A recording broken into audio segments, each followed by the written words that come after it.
오늘 우리가 파헤쳐볼 이야기는요, 서양 사상의 흐름을 완전히 바꿔놓은 엄청난 지적 대결입니다. 바로 인간의 의지를 두고 벌어진 아우구스티누스와 펠라기우스의 논쟁이죠. 자, 이런 질문으로 한번 시작해 볼까요? 우리는 과연 우리 운명의 주인일까요? 아니면 우리 본성이라는 것에 끌려다니는 노예일 뿐일까요? 우리의 선택이 정말 자유로운 건지 아니면 애초에 한쪽으로 기울어져 있는 건지 바로 이 질문이 오늘 이야기의 가장 핵심적인 부분입니다. 네, 그럼 이 엄청난 세상적 대결이 도대체 어떤 배경에서 시작됐는지 그 뿌리부터 한번 거슬러 올라가 보죠. 때는 바야흐로 4세기에서 5세기 로마 제국이 저물어가던 시기였어요. 바로 이때 기독교 내부에서 두 명의 사상가가 나타나서요. 인간의 본성이 뭐냐, 구원이 뭐냐를 두고 완전히 다른 이야기를 하기 시작합니다. 그리고 그 파장은요, 놀랍게도 지금까지도 이어지고 있죠. 이 모든 논쟁의 시작은요, 정말 사소해 보이는 한 문장에서 비롯됐습니다. 바로 아우구스티누스의 이 짧은 기도문이에요. 주님, 당신이 명하시는 것을 주시고 원하시는 것을 명하소서. 이게 무슨 뜻이겠어요? 인간이 신의 명령을 지키려면 신이 먼저 그럴 힘을 줘야만 한다는 거잖아요. 근데 이 말을 듣고 버럭 화를 낸 사람이 있었으니 그가 바로 펠라기우스였습니다.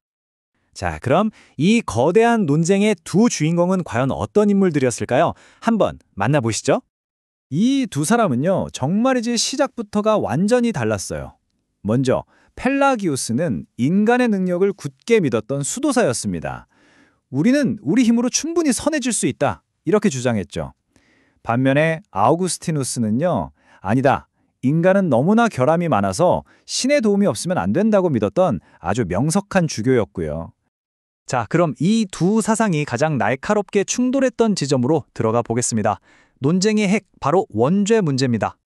원죄라는 게 뭐냐면요, 쉽게 말해 인류의 첫 조상인 아담이 지은 죄가 그 후손들, 그러니까 우리 모두에게 그대로 이어진다는 생각이에요.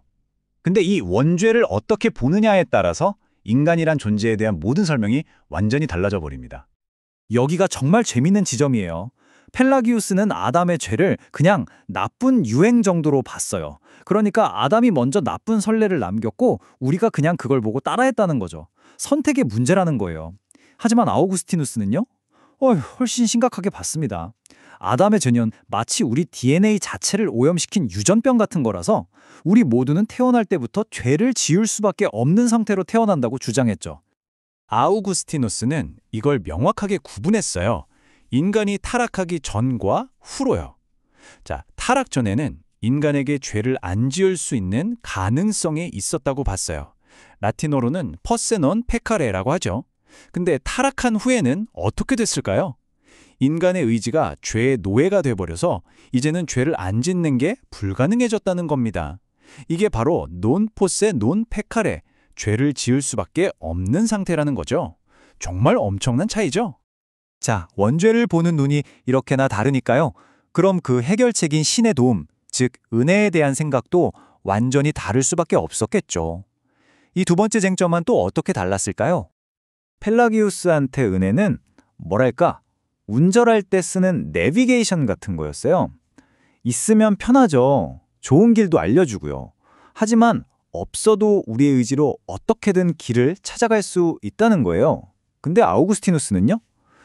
은혜는 물에 빠진 사람한테 던져주는 구명보트 같은 거였습니다. 그거 없으면 그냥 죽는 거예요. 절대적으로 필요한 거죠.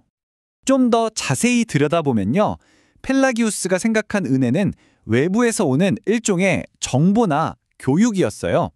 그러니까 율법으로 이게 선한 거야 라고 알려주고 그리스도의 삶을 통해 이렇게 살아야 해 라는 모범을 보여주는 것, 딱 거기까지가 은혜의 역할이라고 본 거죠.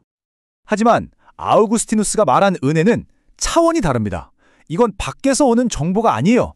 우리 안으로 직접 들어와서 병든 의지를 아예 수술해버리고 바꿔버리는 내적인 힘인 거죠. 이 힘은 또 어찌나 강력한지 인간이 저항할 수 없고요. 결국 죄의 노예였던 우리 의지를 해방시켜서 비로소 선한 것을 원하고 행할 수 있게 만들어준다고 봤습니다. 그래서 결정적인 차이가 바로 여기서 나옵니다. 구원을 향한 첫걸음, 이걸 과연 누가 떼느냐 하는 문제예요. 펠라기우스는 당연히 인간이지! 라고 말합니다. 인간이 자기 의지로 믿음을 선택한다는 거죠. 하지만 아우구스티누스는 고개를 저어요. 믿고 싶다는 그 마음, 그 생각조차도 신이 먼저 선물로 줘야만 가능한 거라고요. 인간은 시작조차 알 수 없다는 겁니다. 자, 이렇게 치열했던 논쟁. 과연 승자는 누구였을까요? 그리고 이 논쟁이 후대에 남긴 것은 무엇이었을까요?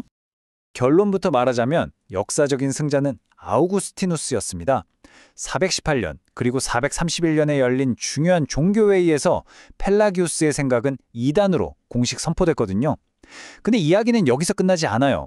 1000년도 더 지난 16세기에 마르틴 루터 같은 종교개혁가들이 바로 이 아우구스티누스의 사상을 다시 꺼내들면서 이게 거대한 종교개혁의 불씨가 됩니다. 이 옛날 논쟁이 그냥 신학계 안에서만 끝난 게 아니에요. 오늘날 우리가 개인의 책임을 이야기할 때, 인간의 본성은 선할까 악할까 고민할 때, 그리고 철학의 단골 주제인 자유의지와 결정론 문제, 심지어 개신교 신학의 뿌리까지 정말 서양 문명 곳곳에 이 논쟁의 흔적이 깊게 남아 있습니다. 결국 이 논쟁이 우리에게 던지는 질문은 지금도 똑같아요. 인간이란 어떤 존재인가? 우리를 규정하는 본질이 뭘까요? 선을 행할 수 있는 무한한 잠재력을 가진 존재일까요? 아니면 누군가의 도움이 절실히 필요한 결함 있는 존재일까요? 네, 공식적인 논쟁은 오래전에 끝났지만 그 질문 자체는 여전히 우리 곁에 살아 숨쉬고 있는 것 같아요. 노력하면 무엇이든 될 수 있다고 외치는 자기계발 서적들 속에서 펠라기우스의 목소리가 들리는 것 같지 않으세요? 반대로 인간의 한계를 인정하고 외부의 구원을 바라는 목소리에서는 아우구스티누스가 느껴지고요. 여러분은 오늘날 세상 어디에서 이 두 거인의 생각을 발견하시나요? 한 번쯤 생각해 볼 만한 질문인 것 같습니다.